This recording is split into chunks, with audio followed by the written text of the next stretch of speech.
Canal Patrio, voz e imagen de la sociedad civil. Canal Patrio, voz e imagen. Buenos días, estamos nuevamente aquí en este espacio en Canal Patrio, su programa Temas, Lemas y Dilemas. Los saludan sus amigos y pues participantes constructores de este programa. ¿Cómo te encuentras, David? Bien, buenos días, con mucho frío, para variar, pero aquí estamos. Con frijolito, ¿eh? ¿Y tú, buenos días, Oscar, buenos días, David, buenos días al auditorio. Bueno, pues los saludo también su amigo Oscar Leslie. Y pues, ¿qué les parece si entramos ahora sí que como va la semana con frío, vamos a tomar un poco de calor? Trataremos hoy, digamos, otra parte de lo que es este famoso Pacto por México, pero que particularmente ahora cobra mayor relevancia lo que está aconteciendo a partir del día de ayer con respecto a que se lanza ese famoso programa de Sin Hambre, así se llama, Sin Hambre. Una cruzada. Ajá. Que es un proyecto asistencialista hasta donde se ve, pero que tiene algunas variables que ya comentaremos. Entonces, en esos dos aspectos, y también pues hablaremos de otras cosas de actualidad, y también tomaremos la parte correspondiente dentro del tiempo que tenemos para hablar al respecto de este, digamos, como anotación del Rincón de los Viejos, que es el manuscrito, el libro de Federico Engels, El origen de la familia, la propiedad privada y el Estado. Claro, esto lo hacemos con la modestia y no falsa, sino de que pues intentamos, al igual que muchos, abrevar ese tipo de reflexiones y de construcción ideológica que hasta este momento son insustituibles. Bien, pues arrancamos, ¿no? El famoso Pacto por México. Como lo quieren hacer que dé para todo, ¿no? Sí, pues el comentario al respecto es de que además de que tiene líneas privatizadoras en materia, digamos, energética, ya confesamente los miembros de la Coparmex han declarado al respecto que pues tienen mucho apetito porque la industria petrolera particularmente pues le quitan las trabas, dicen, constitucionales, y que pues pueda prácticamente pasar de ser propiedad de la nación a ser propiedad privada, ¿no? Uh-huh. Es decir, es un fabuloso negocio junto con la industria eléctrica que no solamente los empresarios transnacionales españoles y norteamericanos, sino los grandes empresarios nacionales tienen entre sus objetivos a raíz del Pacto por México, pues apoderarse de un bien nacional. Yo veía en un programa de televisión el día sábado a propósito del Pacto con México, que según esto se comentan dos cosas, ¿no? Uno, que este Pacto por México prácticamente anuncia, según esta visión de algunos intelectuales que son los que están promoviendo de manera vociferante el pacto, uh-huh, que da para que se pueda establecer una nueva constitución política mexicana, ¿no? Que según esto, entre ellos Camacho Solís plantea ese tipo de cosas junto con algunos profesores desde la Iberoamericana, diciendo que pues contiene aspectos positivos, que eso habría que retomar, ¿no? Según esto, y que se plantearía la necesidad de una constitución político mexicana, como si en este momento el constituyente o la Cámara, el Congreso de la Unión estuviera en posibilidad de hacer una reforma progresiva a la Constitución. Es decir, le quieren dar un alcance como si prácticamente, eso sí, sin tocar un punto ni una coma del modelo económico, porque no se toca absolutamente nada del modelo económico neoliberal, con buenas intenciones, como es este asunto que arranca a propósito del Pacto por México, de la cruzada contra el hambre, ¿no? Que, bueno, pues ya queda al descubierto que esta cruzada contra el hambre no es más que una copia o algo parecido a lo que se hizo con Salinas de Gortari, con el programa de solidaridad, es decir, irle a votar a las familias, como en aquel entonces con asuntos escondidos electorales. Hoy pues sí le votaron unas cuantas despensas, ¿no? A la gente. Empezaron en Chiapas y según esto, pues abatir los niveles de pobreza. Entonces, yo comento todo esto sobre el tema porque me parece que este asunto del Pacto por México está configurando un nuevo embate de la oligarquía nacional y transnacional para apoderarse de lo poco que queda de nuestro país en términos digamos, de empresas públicas, que es en este caso Petróleos Mexicanos y Comisión Federal de Electricidad. Además, el hecho de hablar de reforma hacendaria, obviamente regresiva, porque finalmente se sabe que nuestro país, en el caso de los grandes empresarios, prácticamente o evaden los impuestos o es ridícula digamos, la cantidad que pagan por impuestos.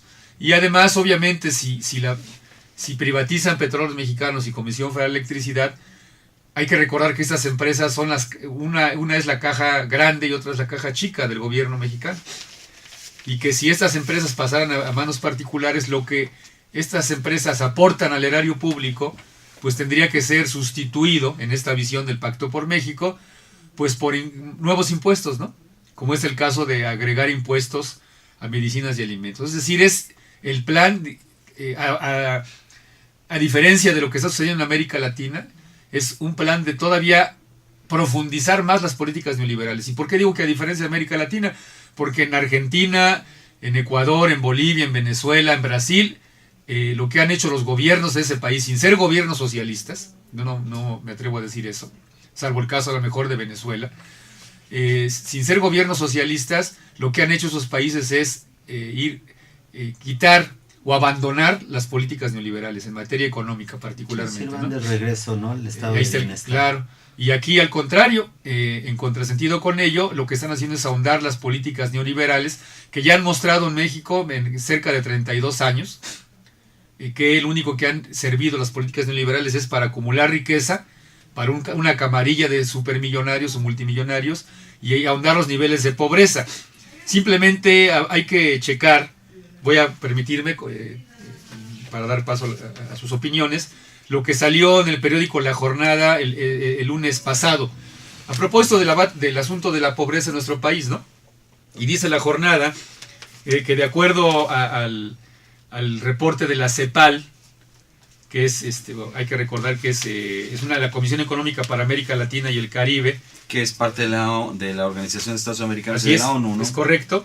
El último reporte que tiene es que en México la pobreza e indigencia son los de mayor promedio que en toda América Latina. Y dice en un parrafito, se trata de 40.778.000 mexicanos que perviven, dice así textualmente, bajo la línea de la pobreza y 14.940.000 en la indigencia, al aplicarse los porcentajes referidos por la CEPAL con los 112.336.000 habitantes del país, contabilizados por el Instituto Nacional de Estadística y Geografía INEGI en el último censo de la población. Es decir, que las políticas neoliberales en esos 32 años, Oscar, lo único que ha traído es un crecimiento desmedido de la pobreza y que ahora, en vez de cambiar el modelo económico, lo único que alcanzan en el marco de este Pacto por México es ir a botar despensas a la gente, ¿no? Esa es su visión de este señor Jimmy Neutrón, que le apodan, Enrique Peña Nieto, para en su corta visión poder abatir los niveles de miseria que hay en nuestro país. Me parece que este pacto no tiene absolutamente de fondo ningún objetivo, concluyo con eso, de abatir los niveles de pobreza en este país. Mira, David, con respecto a lo que señalas, hay dos puntos que podemos destacar. El primero es que, en contrasentido a la realidad, es decir, a lo que ya ocurrió, el día de hoy sale en el periódico Reforma la declaración explícita de esta señora, la que salió ahumada, Rosario Robles, la secretaria de Desarrollo, ¿no? La secretaria de Desarrollo, que lo primero que dice es precisamente negar lo que tú estás diciendo, que no se trata de ir a aventarles despensas. Lo dice así muy enfática, ¿no? Dice, hay un viraje en la política social. O sea, el viraje que esta señora observa es ese programa asistencialista, pero tiene una diferencia, David. Ella dice que será la focalización el apoyo clave para la estrategia, es decir, el programa no es para todos los pobres, sino es particularmente aquellos que han sido declarados bajo la franja de una pobreza en términos de la pobreza alimentaria, que no tienen para comer. Entonces solo se refieren a 7.5 millones de mexicanos. Vean nada más cómo van las cosas.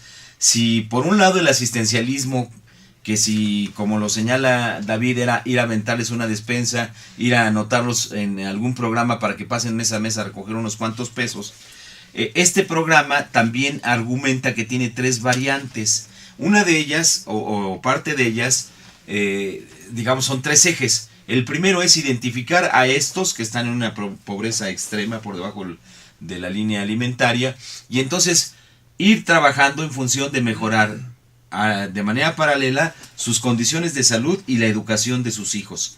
Entonces supuestamente es para hacerlo integral, ¿no? Y en otros casos dice, se harán o se generarán proyectos productivos.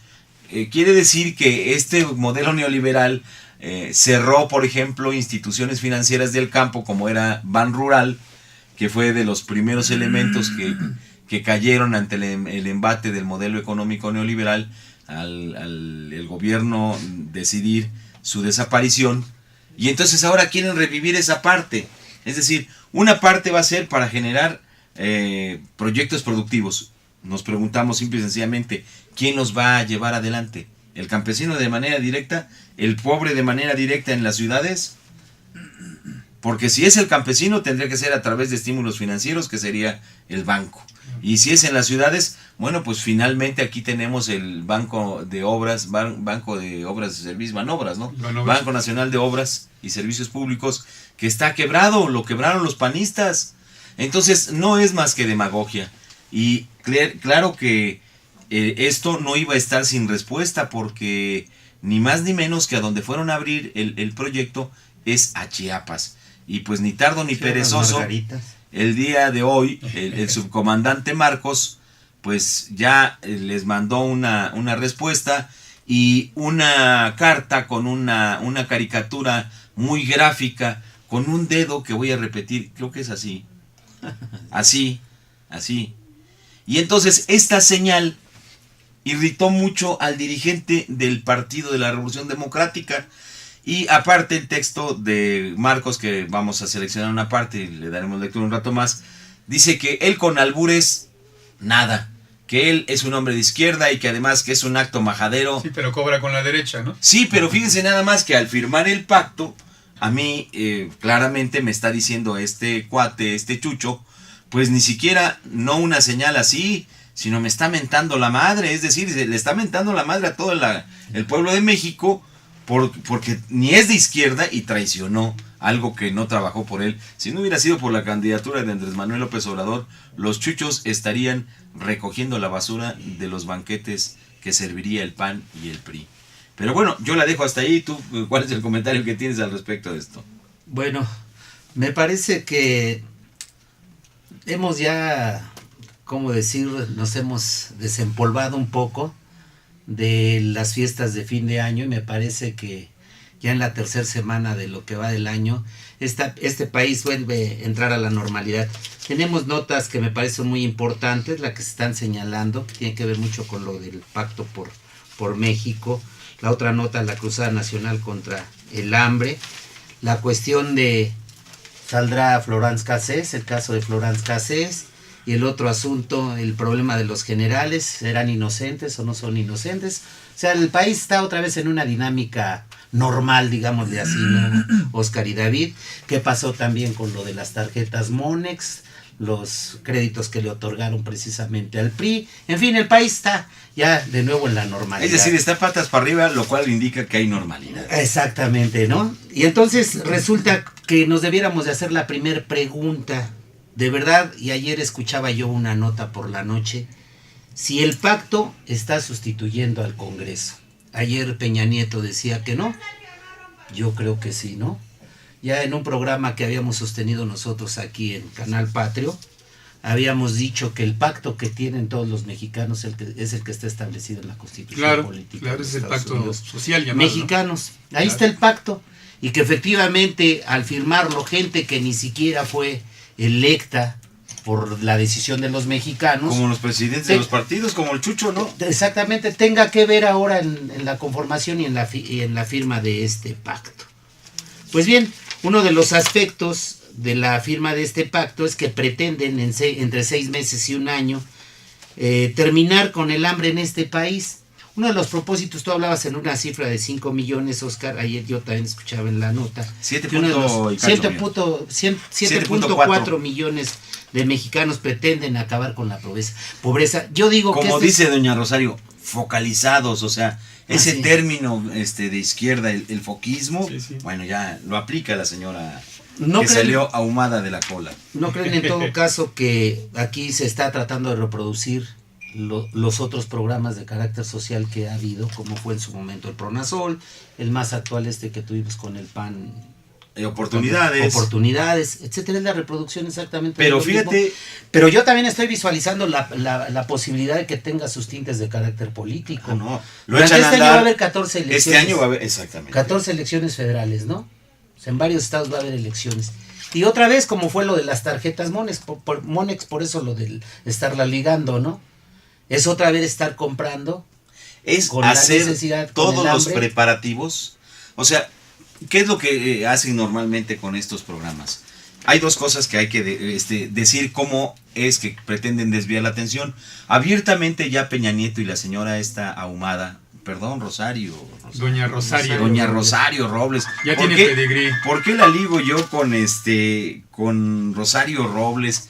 Perdón, con el señor Ahumada, no sé por qué. Bueno, en este programa vamos a definir por qué. El primero es, abiertamente Peña Nieto y todo su gabinete han dicho que este programa es una copia no de Pronasol ni de Oportunidades, sino el de Lula, el que aplicaron en el Brasil.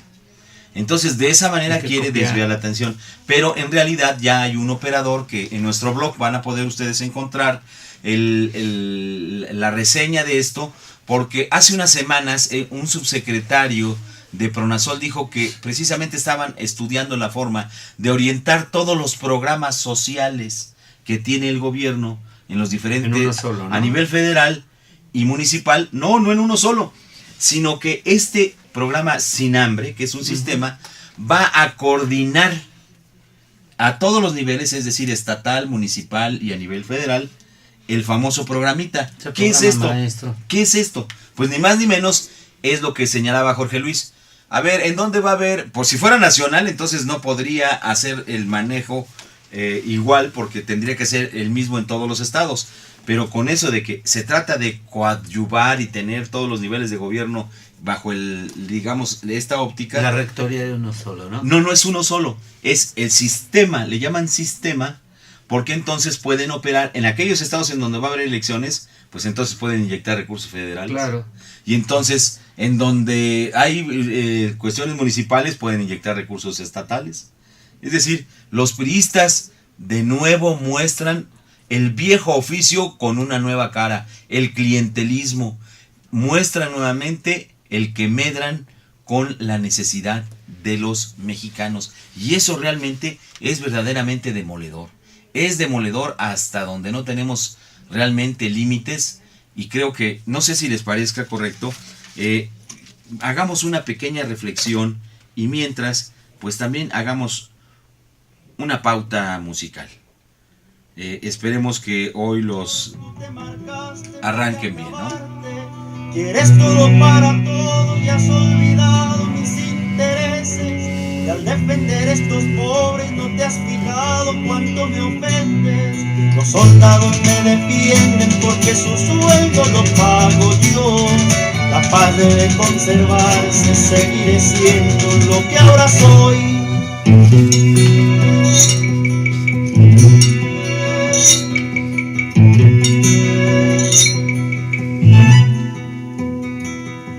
¿Qué harán los pobres obreros sin el trabajo que yo les doy? Váyanse a mover la fábrica y no protesten por lo que soy.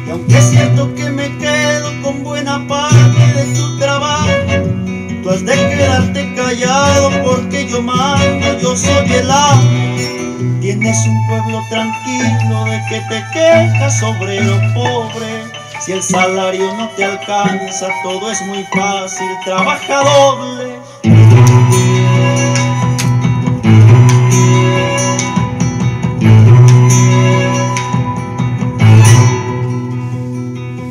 La policía está en mis manos, si alguien me cansa puedo golpearlo, hasta inventando motivos, haciendo cargos, encarcelarlo.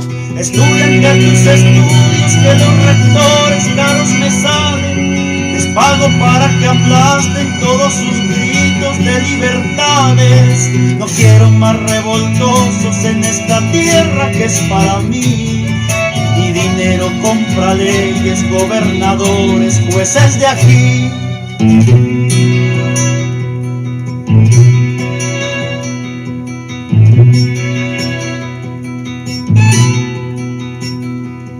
Sacerdotes en sus misas prediquen todos por la pobreza. Mientras yo siga ganando tendrán limonas de recompensa. La prensa también es mía, yo la manejo, la patrocino. Y puedo con esta fuerza tener al pueblo siempre dormido. Viva el amor y la paz, vivan las instituciones. Reinaré con mi dinero en este pueblo sin pantalones. Viva el amor y la paz, vivan las instituciones. Reinaré con mi dinero en este pueblo sin pantalones.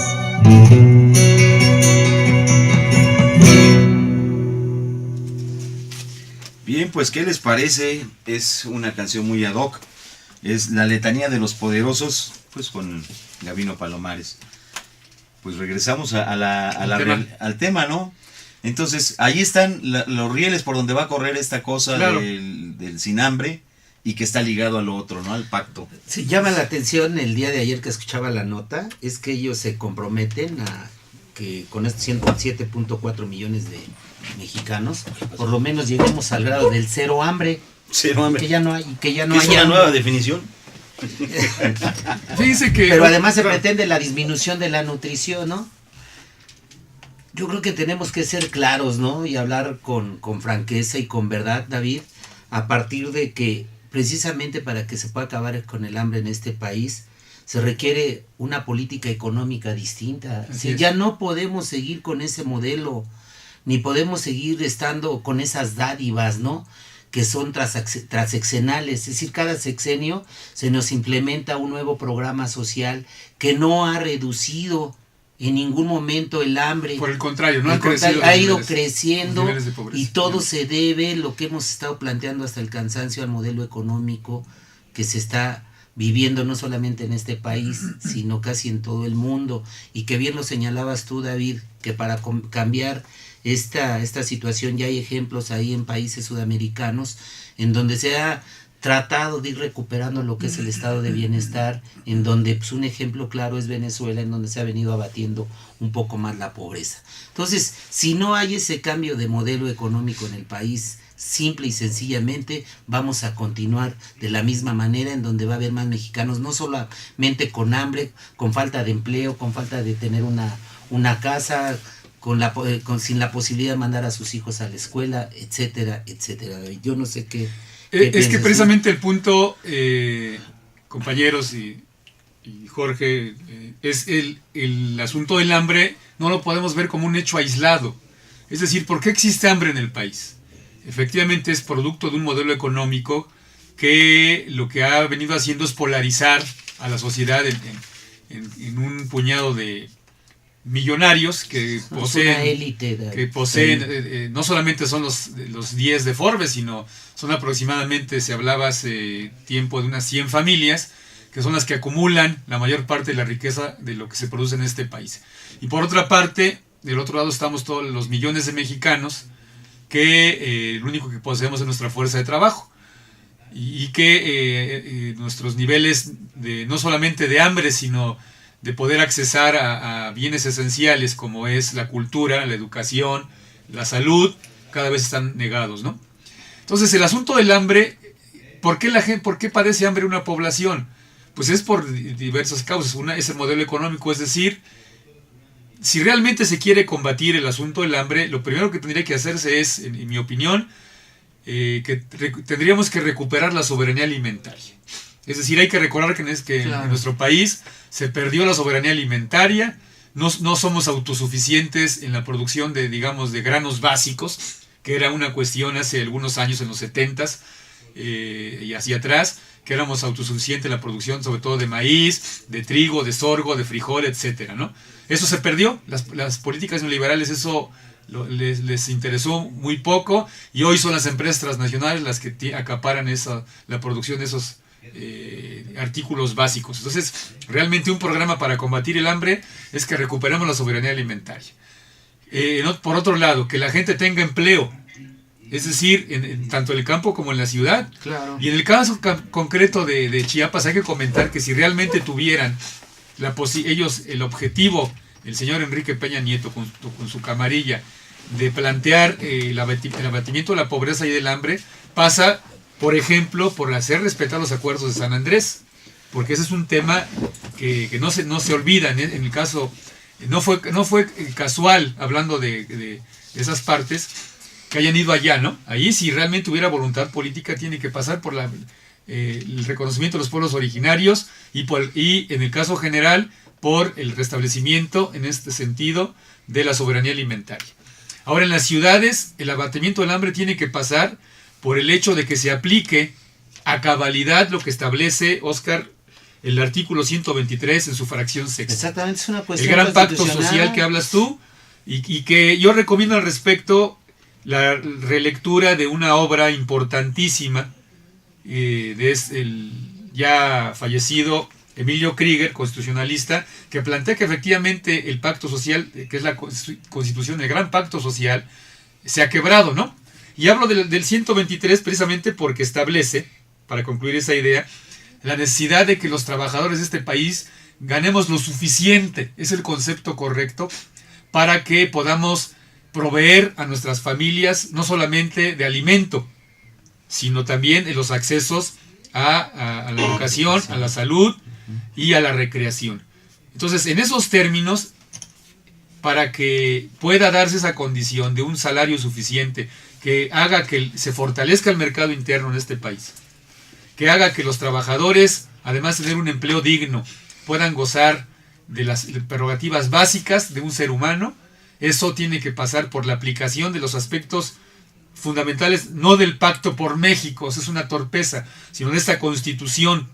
Y voy más allá, tomando el asunto que plantea Emilio Krieger. Se ha dicho que el Pacto por México da para que haya una nueva Constitución. Eso, con esta clase de diputados que tenemos hoy, pues es un sueño, ¿no? Este poder legislativo compuesto por priistas, en su mayoría, y panistas y perredistas tipo los chuchos, lo que hacen es someterse al poder ejecutivo.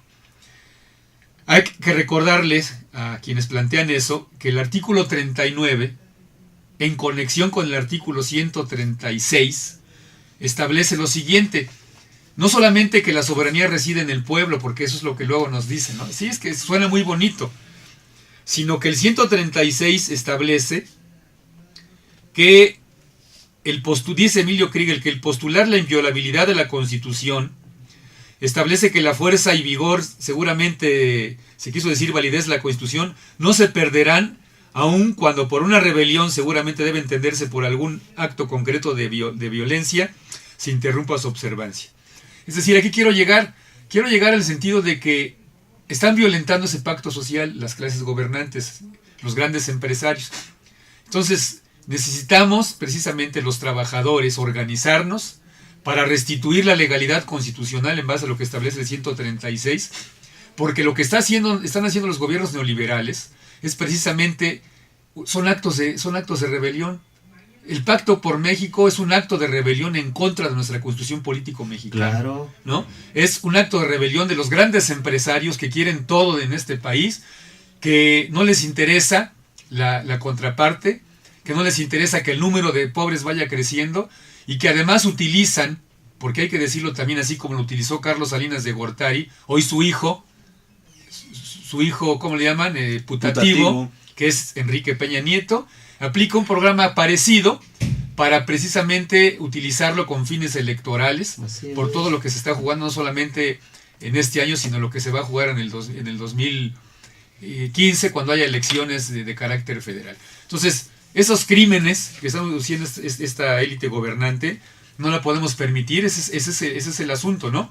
Lo que plantea el subcomandante Marcos, me parece que hay que meditarlo con mucha tranquilidad, porque no nos está quedando otra más que todos los grandes movimientos que vemos en resistencia tengamos que formar un gran frente para detener y restaurar la Constitución y pensar en un régimen diferente, no nos queda otra condición más que cambiar el actual régimen económico que lleva ya muchas décadas, muchos lustros en México. Pero sí, perdón Oscar, pero sí David, en todo caso, con este régimen que tenemos, sí exigir que se cumpla con la Constitución. Ahí están todos los preceptos para abatir el hambre y para abatir muchísimos problemas que tenemos en el país, siempre y cuando a lo que se comprometió precisamente Peña Nieto hace un poco más de un mes, 3 semanas, fue a cumplir la Constitución. Si se cumpliera, verdaderamente debiéramos de tener otro país, no el que estamos viviendo actualmente, y que tienen que pasar por encima de la Constitución para hacer este tipo de pactos, ¿no? O llegar a este tipo de acuerdos en donde ni siquiera está involucrado uno de los poderes, que es en este caso el poder legislativo, ¿no? Es que aquí hay, digamos que definir desde un principio que todo este tipo de arreglos políticos se hacen siempre, o para no generar, o para no hablar con generalidades, se han venido haciendo desde hace 30 años todo este tipo de arreglos de carácter político para transgredir, para hacer nula a la Constitución política de los Estados Unidos mexicanos. Está muy claro que en la docena trágica del panismo, estamos hablando de que en estos 2 sexenios en donde el PAN fue el titular del Ejecutivo, con la colaboración muy amplia y muy abierta del Partido Revolucionario Institucional, y a regañadientes y a oscuritas con los chuchos también por el PRD. Pero entonces podemos concluir que estos no son más que actos contrarrevolucionarios. Ya lo habíamos mencionado en alguno de nuestros programas, y particularmente en la serie que hicimos con relación a la reforma laboral o a la nueva ley laboral, en donde dejamos establecido con meridiana claridad que no podemos atenernos a las adecuaciones de la ley sin tener en consideración cuál es el ánimo, el espíritu que anima a quienes esto hacen dentro del ámbito político. Claro. Y no hay otra definición. El Congreso de la Unión, que se ha declarado en términos filosóficos o de ideología permanente, se ha declarado permanente del neoliberalismo. Tenemos un Congreso permanente neoliberal que nos rige desde hace más de 30 años. Y esto ha venido trayendo como consecuencia el abatimiento total de las garantías individuales, colectivas y nacionales plasmadas en la Constitución Política de los Estados Unidos mexicanos. Hay un rompimiento de ese pacto. Lo señalaba precisamente David, y yo creo que hay que ser muy puntuales en esto y hacer énfasis, porque lo que dijo no es una cosa menor. Lo que señala con la lectura de Krieger es precisamente, analicemos lo que señala el artículo 136 de la Constitución. Esta Constitución no perderá su fuerza y vigor, aun cuando por alguna rebelión se interrumpa su observancia. En caso de que por cualquier trastorno público se establezca un gobierno contrario a los principios que ella sanciona, tan luego como el pueblo recobre su libertad, se restablecerá su observancia, y con arreglo a ella y a las leyes que en su virtud se hubieran expedido, serán juzgados, así los que hubieran figurado en el gobierno emanado de la rebelión, como los que hubieran cooperado con esta. Fíjense, arranca simple y sencillamente con esta parte. Es una declaración, no es religiosa, no es teosófica, es de carácter legal, es de carácter estructural en materia del gran pacto social que une a una nación, como son sus constituciones, y para el caso nuestro, la de 1917. Claro. Si dice, esta Constitución no perderá su fuerza y vigor cuando por alguna rebelión interrumpa su observancia. Hay toda una rebelión que nosotros nos hemos casi los mexicanos acostumbrados, o en una gran mayoría de mexicanos, al decir son los gobiernos, son los políticos. No, estos son mexicanos que, haciéndose del poder legal a través de la política, han hecho a un lado la Constitución. Y luego dice, más adelante, que es algo todavía mucho más claro, dice: en caso de que por cualquier trastorno público se establezca un gobierno contrario a los principios que ella sanciona. Aquí alguien puede decir, bueno, pero ¿cuándo se dio un motín, una sonada? Bueno, ¿qué acaso el robo electoral de 2006 y la violencia electoral mediante la compra del voto del 2012 no es esto? ¿Es un motín? No es el hecho de decir que estamos hablando de que por cualquier trastorno público, y el trastorno público ha sido utilizado por los empresarios cuando hablan de se tomó reforma y se tomó esto y se tomó aquello y los desmanes del 1 de diciembre. Bueno, ¿qué acaso no es peor lo que han venido haciendo los empresarios? Que ya no podemos hablar simple y sencillamente de un empresariado nativo de este país. Son en una buena parte narcoempresarios. En una buena medida han formado o un cártel ligado al servicio de las drogas, y no es una exageración. Ahí está el caso Televisa en Nicaragua y en Centroamérica. No es una exageración menor decir que se han coligado estos pillos para hacer del país su botín. Bueno, ahí tenemos el caso de Carlos Slim, el hombre que ha venido navegando en aguas tranquilas hasta convertirse en el hombre más rico del mundo, porque no hay, como decían hace unos meses, un año, dos, un mexicano que no desayune, coma y cene en los negocios de Carlos Slim. Es más, la vida de los mexicanos está regida por los negocios de Carlos Slim. Tomarse un café o comer algo en el Sanborns, hacer un par de llamadas por la vía del celular o por la vía del teléfono fijo, estar en alguna autopista construida por Carlos Slim, algún inmueble que tengamos en nuestros sanitarios. Bien, y si hacemos la cuenta es aún más. ¿A qué me refiero entonces? Precisamente lo que comentaba tanto David como Jorge Luis. Miren, son juegos fatuos, y probablemente para muchos de nosotros a veces hay que reafirmar lo que uno viene pensando, porque es el pensamiento. Nosotros venimos desde abajo, seguimos abajo y somos parte de los de abajo. Por ello necesitamos en ocasiones saber y hacer saber que lo que nosotros hemos venido deduciendo paulatinamente a lo largo ya de los años que lleva este equipo de trabajo de temas, lemas y dilemas, no ha sido un conocimiento de generación espontánea. Por ello nos permitimos, y yo en lo particular, reiterar que ya lo dijo David y ya lo dijo Jorge Luis, en el sentido de que este pacto pretende suplir a la Constitución, sí, es decir, al legislativo.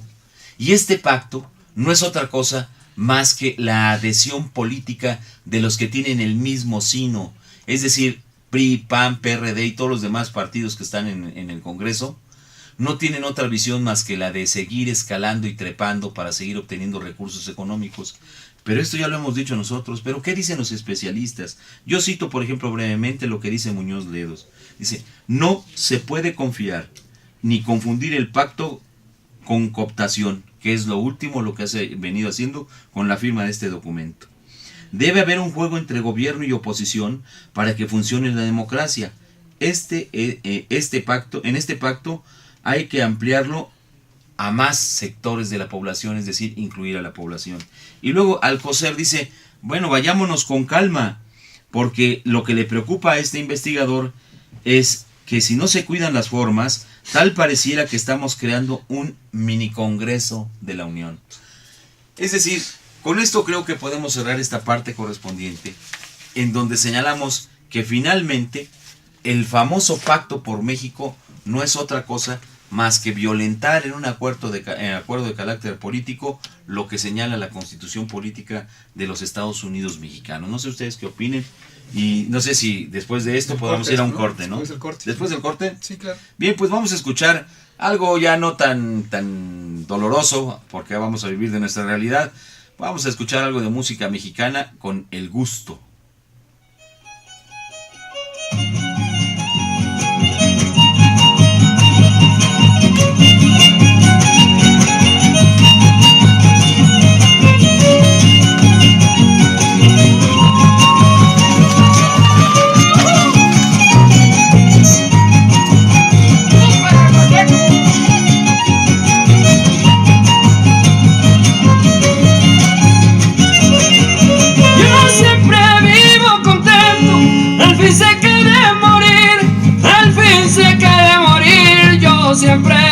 vivo contento. Yo siempre vivo contento, aunque se quede morir.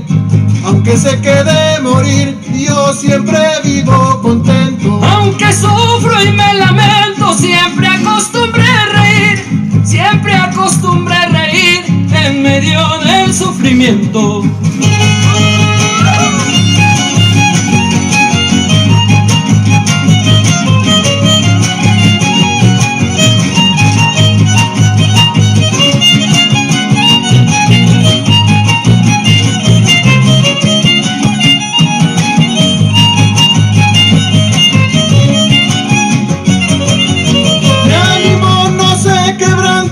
No lo dejo que sucumba, no lo dejo que sucumba, mi ánimo no se quebranta. Mi ánimo no se quebranta, no lo dejo que sucumba, no lo dejo que sucumba, mi ánimo no se quebranta. Pues tengo la virtud santa, que si algo adverso me tumba, que si algo adverso me tumba y el esfuerzo me levanta.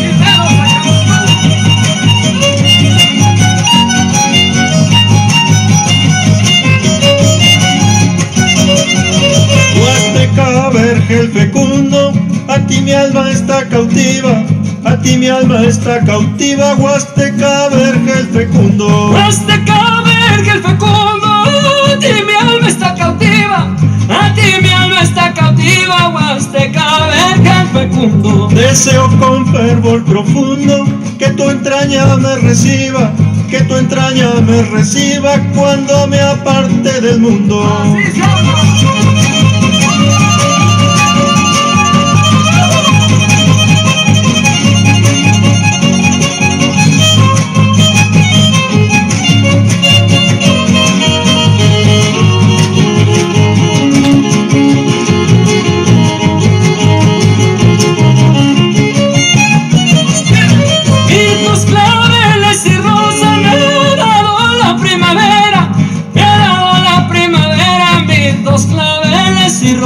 Mirtos, claveles y rosas me ha dado la primavera, me ha dado la primavera, mirtos, claveles y rosas. Con sonrisa de hechicera me ha dado miles de cosas, me ha dado miles de cosas que recordar no quisiera.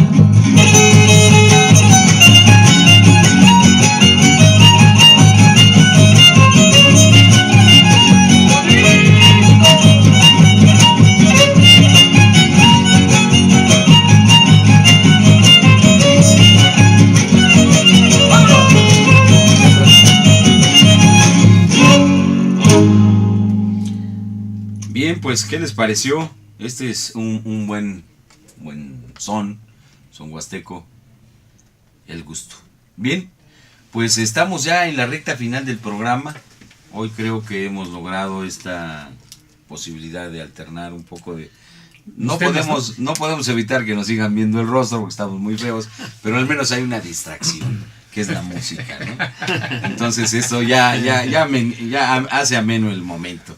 Dicen que hace... O menos tedioso. Hace menos amargo el trago. Ya es uno menos gestos, ¿no? Sí. Bien, pues podemos concluir ahora con los temas que había propuesto Jorge o la mesa desde un principio. Y pues nos queda el asunto Monex y cómo todo esto que hemos venido discutiendo alrededor del pacto y el acuerdo político que nos da origen y sobre todo el constituyente del 17. Y pues pudiéramos pasar a este último aspecto del Monex, ¿no?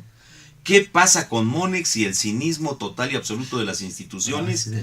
Y que bueno, miren, les recomendamos la lectura del blog porque en buena medida todo lo que hemos venido platicando con ustedes está puesto ahí.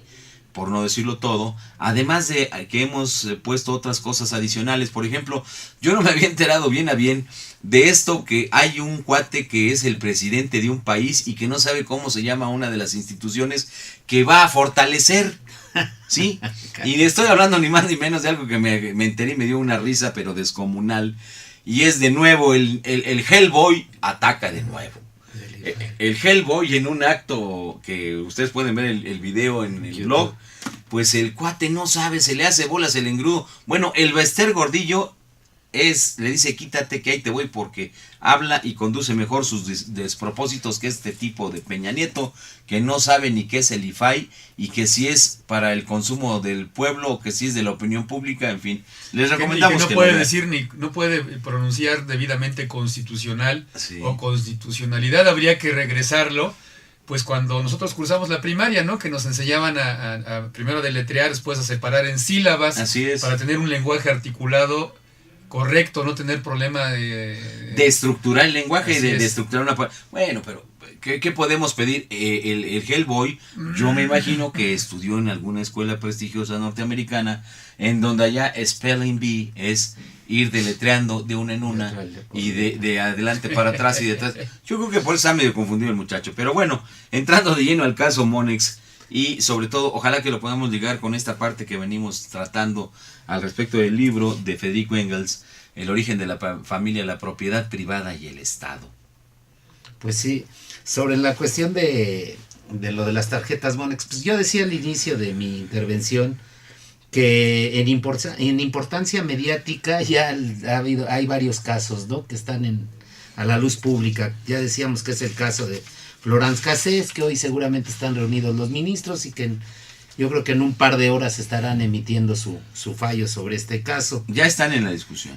Sobre la cuestión también de la inocencia de los generales, una más de las pifias del gobierno pasado en relación a la PGR, ¿no? Pero en cuestión de las tarjetas Monex, me llama mucho la atención cómo el IFE se ha venido manejando en este problema, en este asunto, en donde da muestras de querer exonerar de alguna forma ya al PRI, ¿no? Como de lugar, ¿no? De alguna manera, como de lugar. Lo quiere exonerar, pero también me da preocupación el hecho de que ya sabiendas del propio Instituto Federal Electoral, que es el que está viendo este asunto, se esté señalando que no es causal de nulidad electoral el rebase de gastos de campaña. Es decir, con esto que sucedió con la compra de los votos y del otorgamiento de las tarjetas Monex, simple y sencillamente se nos está diciendo a todos los mexicanos que se puede comprar una elección, ¿no? Como la que hizo. Es decir, se puede hacer trampa para que yo pueda llegar a ser presidente de la República. Es decir, ¿a qué grado estamos llegando? Perdón. Si no tenemos nosotros la posibilidad en un momento dado de establecer esto como un delito, que una vez más requerimos que haya cambio a la legalidad para que se pueda someter a los partidos políticos a la legalidad, porque esto es un asunto ilegal, es un asunto que se debiera de sancionar. Efectivamente, no estamos diciendo porque a otro candidato se le dé la presidencia, simple y sencillamente que se pudiera anular por este tipo de prácticas una elección. Porque si vamos a estar así cada 6 años, pues vamos a llegar hasta el infinito y nunca vamos a ver. Pues más allá y más allá. Pues sí, no vamos a llegar hasta el infinito y nunca vamos a ver resuelto este asunto. Pero fíjate, Jorge Luis, de compra de la presidencia. Lo que acabas de decir es que no se puede anular. Fíjense nada más lo que es el cinismo y lo retorcido de los licenciados o abogados de barandilla que han caracterizado siempre al PRI. Dicen y vienen argumentando que bueno, pues sí, si se pasaron de gastos del tope de campaña, pues que se les imponga la sanción. Y doble, no nada más tienen que pagar así el doble de lo que es. Y que finalmente, pues eso no está enlistado como lo prevé la ley, para ser un motivo de los que señala la ley para que sea declarada nula la elección. Pero hoy por la mañana, que fue consejero electoral, me parece, del Distrito Federal, Hushim, hace perdón.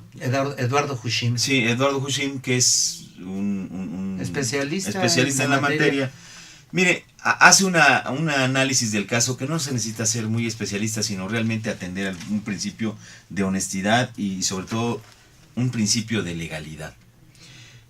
La Constitución señala que las elecciones deben ser equitativas, deben ser libres Así es. y deben impulsar siempre algo que sea Su positivo. artículo 41. Ajá. Así es.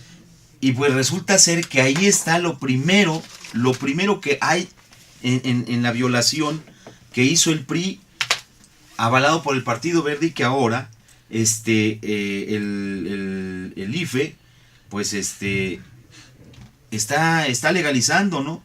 Porque el caso del artículo 41 dice: el pueblo ejerce su soberanía por medio de los poderes de la Unión en los casos de competencia de estos y por los estados en lo que toca a sus regímenes interiores, en los términos respectivamente establecidos por la presente Constitución Federal y las particulares de los estados, las que en ningún caso podrán contravenir las estipulaciones del Pacto Federal.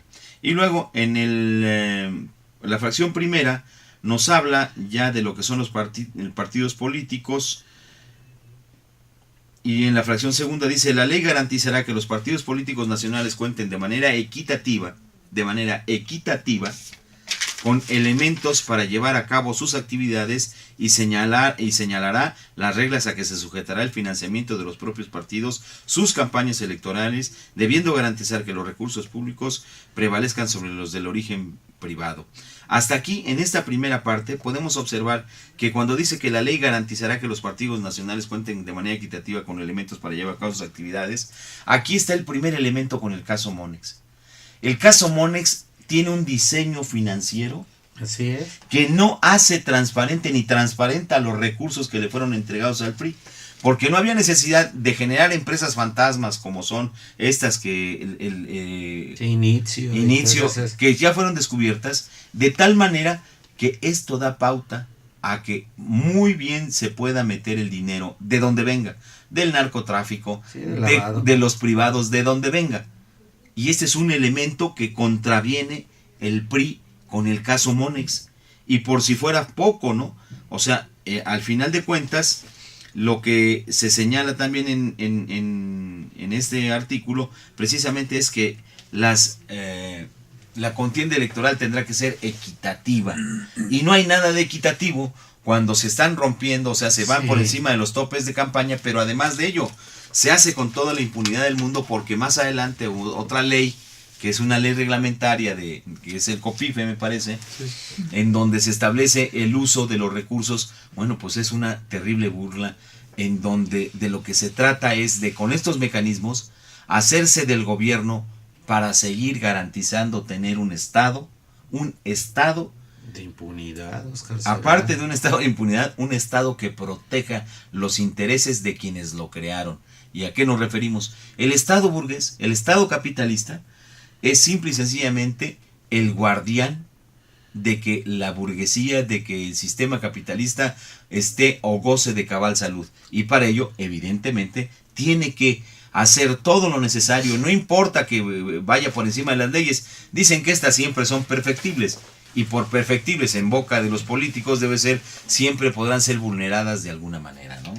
Y pues yo creo que aquí entramos precisamente al tema, ¿no? Del asunto conectando toda esta parafernalia nacional con el tema del surgimiento del Estado, que en esta magnífica obra, yo creo que una de las obras fundamentales que llevó a cabo Federico Engels en el siglo XIX, pues nos conlleva luego entonces a hacernos la pregunta: ¿cómo es que surge todo esto? Se nos ha dicho, hay dos hipótesis que pues están aquí, a lo mejor puede haber más, pero hay dos hipótesis fundamentales al respecto, ¿no? Se nos ha dicho, por un lado, que las clases sociales en el mundo siempre han existido, ¿no? Que siempre han existido y que van a existir siempre. Esa es la conclusión, pues, de todos los defensores del capitalismo, no solamente salvaje, sino del capitalismo en general. Y además se ha dicho que pues el Estado viene a ser un organismo que equilibra, según esta visión. Incluso lo acabo de escuchar en ese programa que conduce Porfirio Muñoz Ledo, los sábados, Bitácora Mexicana, de uno de los politólogos que acudió, Camacho Solís, y otro, Lorenzo Meyer, y otro de un profesor de la Universidad Iberoamericana, que plantean eso, ¿no? Que el Estado es un organismo que busca el equilibrio, la representatividad de los sectores sociales, ¿no? ¿Qué tan cierto es eso? A mí me parece que es una visión totalmente falsa, en virtud de cómo el papel que juega actualmente el Estado, como lo acaba de comentar Oscar, y además cómo surge.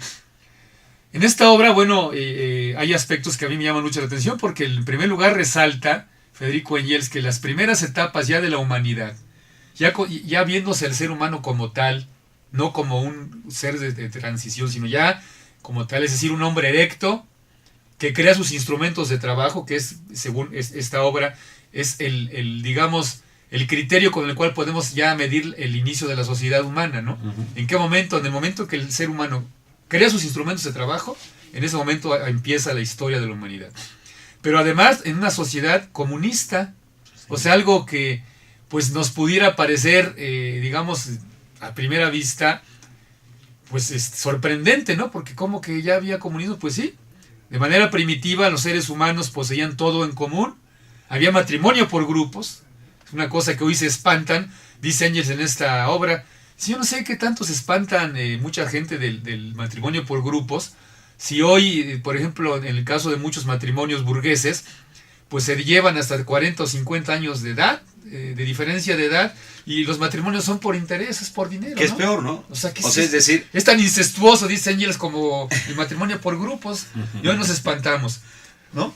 Y por otro lado, pues está el asunto de que todo se posea de manera colectiva y todo el mundo trabajaba. Obviamente, la condición tecnológica de ese comunismo primitivo era limitada, en virtud de que los instrumentos eran de piedra, madera y hueso. Y eso no podía permitir más que asegurarle una existencia muy limitada, ¿no?, a los seres humanos. Es hasta cuando el ser humano, según esta obra genial, perfecciona sus instrumentos de trabajo y da paso a los instrumentos de hierro, particularmente la llamada época de la edad de bronce, se le llama, ¿no? ¿Se sí. acuerdan? La edad de bronce, herramientas de hierro, particularmente, cuando el ser humano puede no solamente satisfacer las necesidades sociales de esa comunidad, sino puede empezar surgen los excedentes de la producción. Bien, miren, yo creo que este es un asunto tan importante que les sugiero una cosa. Estamos ya casi por terminar y yo lo que les propondría es que en nuestro siguiente programa, o en uno que vamos a tener como ampliación los viernes, toquemos de lleno ahora la inversa. Es decir, hagamos la extrapolación de qué es lo que se señala en este libro importantísimo de Federico Engels, El origen de la familia, la propiedad privada y el Estado, que además les comentamos a quienes nos ven. No tengan problema en ir y conseguir el libro, lo tenemos ya publicado en el blog, así como toda una descripción, y entonces hagamos el ejercicio a la inversa. Vayamos primero entrando a lo que es el cuerpo del libro, y luego de ahí desprendemos cómo es que esa articulación social descrita desde hace muchos años pues se repite y tiene como esencia lo que tanto Carlos Marx como Federico Engels y Lewis habían dicho al respecto de esto. Bien, pues nos vamos a despedir con algo de música y lo vamos a dejar como fiesta de fondo. Yo aprovecho para pues despedirnos de ustedes. Yo me aprovecho, me despido, nos vemos la próxima semana. Muy buenos días. Todavía, ¿no? Sí, así buenos días también.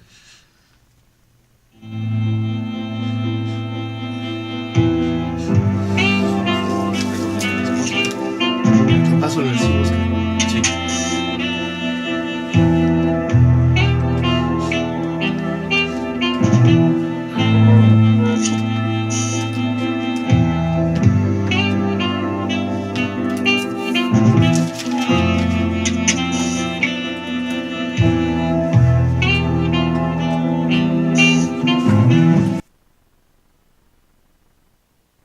Canal Patrio, voz e imagen.